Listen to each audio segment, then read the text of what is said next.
Hey, I'm Radon Johnson with VoigtJohnson Real Estate. I wanted to share a little bit about Radon Gas and how that works in a real estate transaction.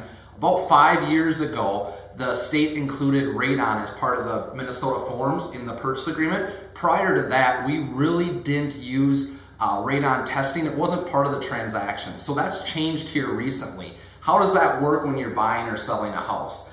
Typically, a buyer or a seller will test for that with a piece of equipment on a tripod is the standard way to test for it in the basement, generally at the lowest point of the home. They put it in the home for about 48 hours and it takes interval readings and it comes up with an average reading.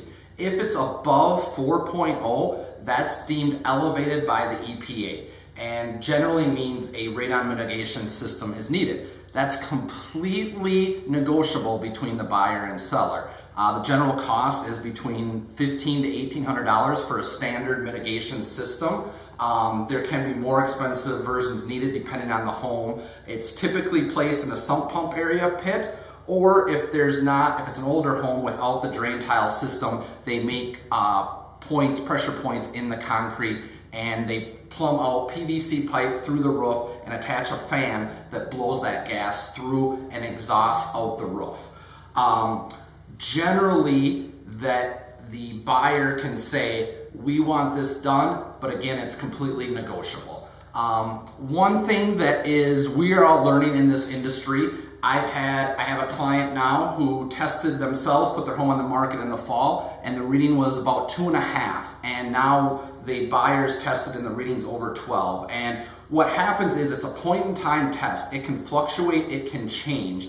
What happens in radon, the gas that comes up out of the ground, the higher readings generally occur with the greater temperature disparities between outside and in the home. Long story short, when it's 10 below or 0 degrees out, your footprint of your home, the heat in your home acts as a vacuum and will elevate that reading. So you can get very different readings based on the time of the year, as well as simple things.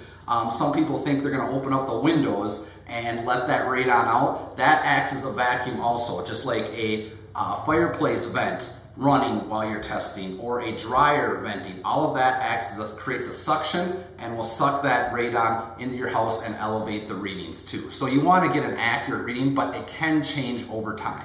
Another thing, a variance, is new construction requires now through code that a radon mitigation system be installed at the time of it being built. However, that's what's referred to, what you'll typically see are called passive systems, meaning that they'll install the pressure point generally through the sump pump pit, drain tile, and exhaust it, but will not have a fan or a blower hooked up. That is what the code requires. So you still, if you're building, may want to have a radon test. I've had clients where the passive system is in, however, without the blower, it's still above the 4.0 EPA reading. Just something to be whereabouts if you're building new construction.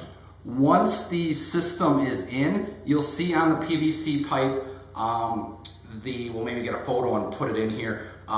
There'll be a gauge with some red gel, and that's measuring the suction, the amount of suction that you have in your system. So if the red gel is even, it means the blower or the fan is not working. And if it's off by 1 to 2 points, that means that the suction is working and exhausting the radon as well too. So just a little bit to know. Again, there's very different opinions, very different levels of severity of radon, but that's how it applies to real estate in 2019. Thanks.